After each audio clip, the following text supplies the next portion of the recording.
pupulot-pulot ako.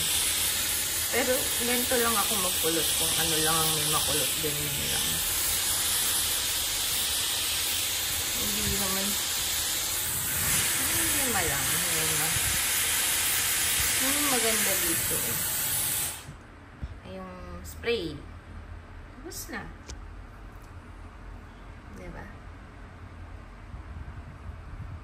Bili ako dun sa inuutusan ko ng drink. Sabi ko kahit anong juice. Ito binili niya. Rose water drink.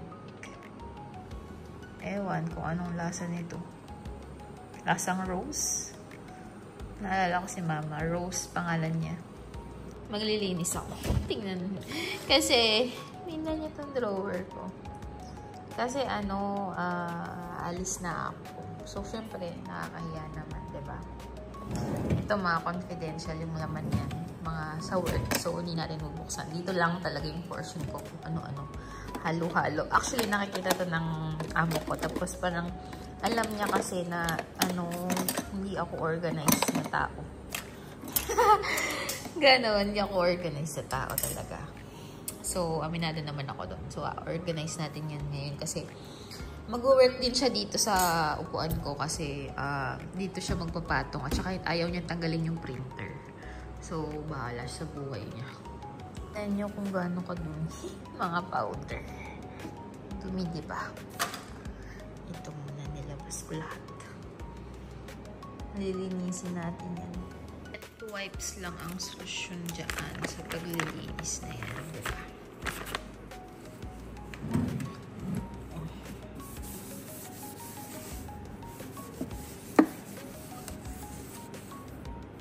Diba?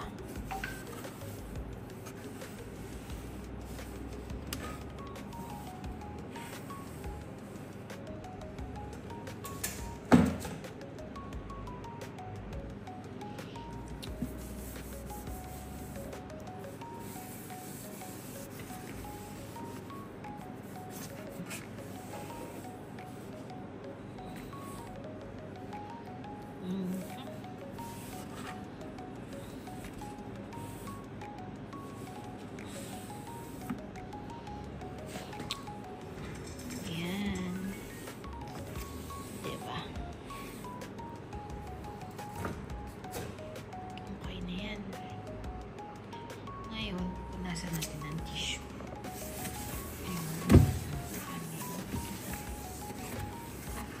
Ayun. Malinis na. Tapos, yun naman ang dumi. Dumi, diba? So, syempre, wet wipes lang din yan. Diba? So, ayan yung aftermath. Nilagyan ko lang ng tissue to. Kasi baka magkaroon ng powder, malinis na. Diba? Okay na. Ready to go na. So, spag ang aking food. Take out ko pa yan. Tsaka ito. Ewan ko ba kung anong pinaggagawa ni B dito? May kulay na naman, oh. Tsaka lumpiang vegetables. Last day ko. Excited ako. Last day ko. Pasok sa office. Ano tayo? Ay, pinaka-ayoko. Tatawid eh. Ang init kasi. Last day na nagre-reklamo pa. Ay, nako. Diba? At least last day, diba? Ay, si Joy ko, nakikita ko na. Ay, nako, last day ko na. Tingnan natin si Joyful. Ayun. Ayun si... Ay, Sol pala ito. Diyos ko. So, done na. Tingnan niya, alinis ng lamesa ko. Ayan lang. Ayan lang. Wala, ito lang. Ano lang ito. Wala lang. Binilin ko na yan sa amo ko. So, siya na ang maraming ginagawa. And then, wala na rin akong iniwan. Konti na lang. Yan lang. Finish na. Uwi na ako. Last day ko today. Di pa ako nag-e-empake. Finally, mga kakulto. At ako'y makakapagbakasyon na. And hindi ko na rin kaya mag-work. As in, talagang mainit ulo ko talaga lately. Pag namin, kasi ano siya talagang sinulit niya ako habang nandito pa ako talagang kagabi. Nung may pinapagawa siya, ang init na ng ulo ko kasi sumasagot ako, sabi ko sa tinagal-tagal kong hinihingi ito sa'yo, kako. Ba't ngayon mo lang, ba't ngayon mo lang binigay kung kailan last day ko na? Hindi naman. Napasagot pa ako ng ganyan. Kasi totoo naman, 2 months ago ko na yung hinihingi. Ngayon lang niya binigay. Tapos tsaka kanya ako mamadaliin. Sabi niya, tapusin ko man lang daw. Paano? Diyos ko. Pero in the end, tinapos ko kasi ayokong mahirapan siya kasi naaawa din naman ako kasi wala siyang assistant. Siyempre, amo siya, diba? Tapos siya yung gagawa ng yung mga bagay na halimbawa, yung mga fill up, ganyan. So, tinapos ko na. Tinapos ko para konti na lang ang gagawin niya. Pero marami pa rin, naaawa pa rin naman ako. Kaya lang, syempre, kailangan ko rin naman magbakasyon. Diba? Ayun. So, happy na ako kasi okay na, nakahinga na ako, ganyan. And, 3:20 PM na. Hindi na ako papasok mamayang hapon. Uwi na ako actually, pero dadaan ako ng sentro para bumili ng konting pangdagdag na pasalubong, ganyan. So, ayun, yun lang. I'm so happy. Uuwi na rin. Diba? Ayun lang. 4 PM na, mga kakulto. At nandito ako sa bahay. Hindi na ako papasok sa hapon. Bukas na yung flight ko. And, kailangan mag-empake na. Kaya lang tatamad ako mag-empake. Ba't ganun? Nang i-empake ko. Mga pinamili ko na lang yan. Inimbak ko lang ng inimbak dyan. Yeah, meron na akong kapag namimili ako sa sentro, lagi siya, bagger siya. Tapos pag nakikita niya ako, gusto niya siya lagi kasi binibigyan ko siya lagi ng pera. Kada bag ko sa kanya. Every, talaga, walang palya yun. Tingnan niyo, humingi akong plastic. Apakadaming binigay, oh. Diyos ko. Diba? So, ayan. Diba? Alam kung paano ako sisimulan. Ito na naman ako sa pagbabalot. Ayan pa. Nako, bahala na. Maisiksik na lang sa bag. Ito na ang update sa aking ayan. Actually, pwede pa itong siksikan eh. Marami pang space yan. Hindi lang marunong eh. Sa totoo lang. Yung pinagagawa ko. Nagdala kasi ako 4 na pants. Pinagpapatong ko lang dun sa mga chocolate. Tapos ito. Di talaga ako marunong. Pasensya na. Hindi talaga ako organized sa tao. Yan. Tapos, tuwa kasi si Buba, yung namin doon.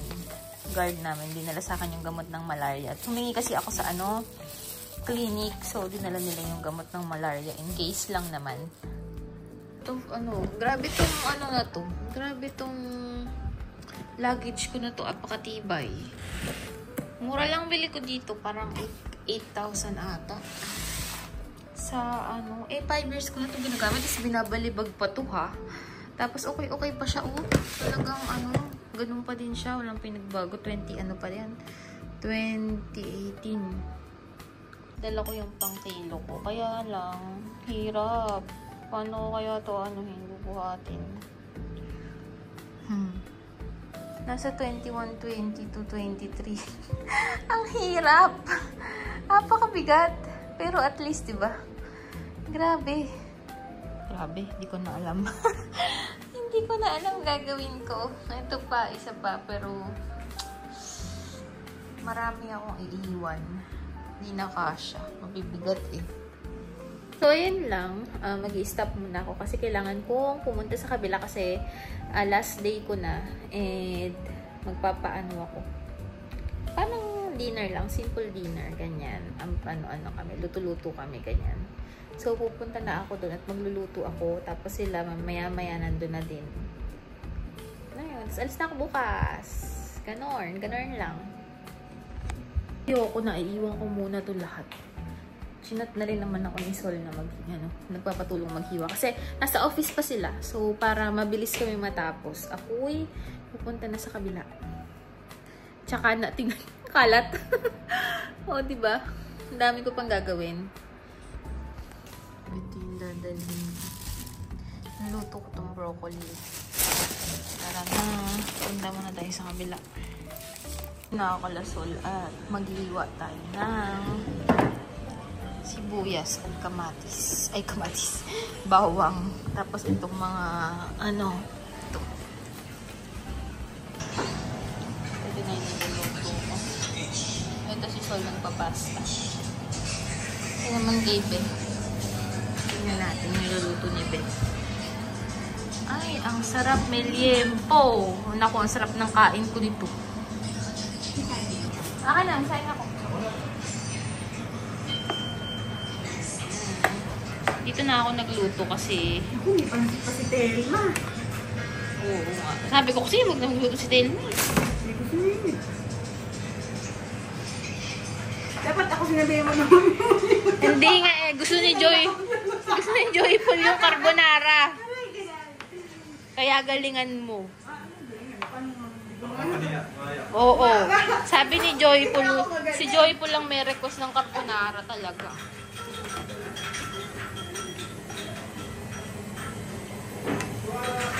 Maingay. Hindi ko maano. Mga asa, mga kuya.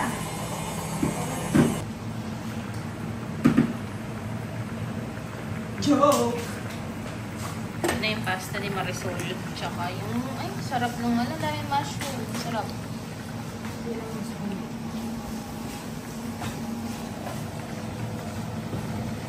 Tapos na yung akin. Tapos na rin yung Marisol. Finish. Hindi pa tapos.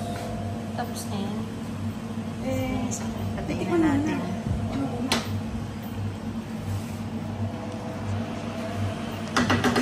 Kulang sa cream. Gusto ko creamy. Ay, sarap. Ayan, oo, dapat creamy. Wala lang lasa. Hindi, lalagyan ng pepper or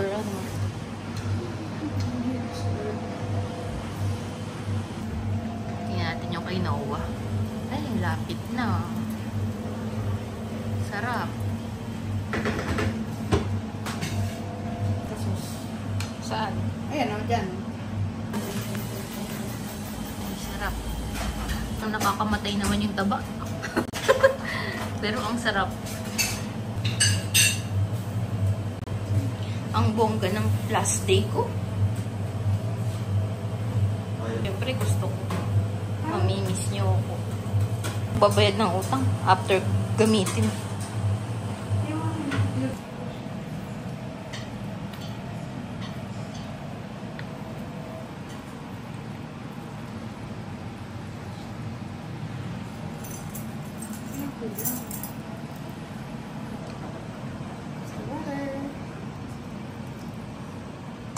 Kasi, sisip-sipin nga kasi talaga yan.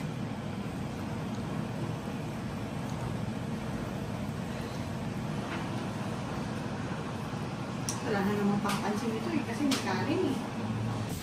Yes! O, diba? Ang bongga ng... Ay, sarap! O, diba? Luto ni Ate Telma. Siya, o. Kasi, actually, ay, what's the water? Sinalagay dito ko. Ito, iniinit ko na lang. Then, okay na. Kain na. Hoy, Telma! Ito yung main course. Ay, luto na. Sarap. And then, yung pasta. Sarap.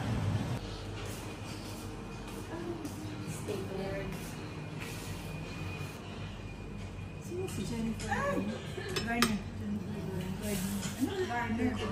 Flour, and yung mga tsaka rice. Dinate. Yung sarap ko. Dami kong handa.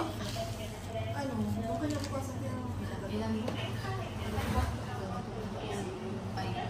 Oo, ang bongga ng padispedida nila sa akin. Ang daming handa. Diba? Ayan. Ang sarap nito. Ang bongga. Kasi doon. Yan na. Ito na talaga. Pumunta nga. Kakain. Ibigay ko ko. Hindi ko amoksin. Sige. Dadaling yan. So, despedida ko na. Oo, yun. Bongga ng mga pagkain. Diba? Oo daw. Wala lang ang tao naman nun. Sabi niya. May pa soft drinks pa. Ang bongga talaga ng despedida ko. Talagang ang bongga ng mga pagkain. Hindi basta-basta. Talagang naaayon talaga sa personality ko. Oo. May kutsara ka na. Diba? Ang bongga ng padespedida ko.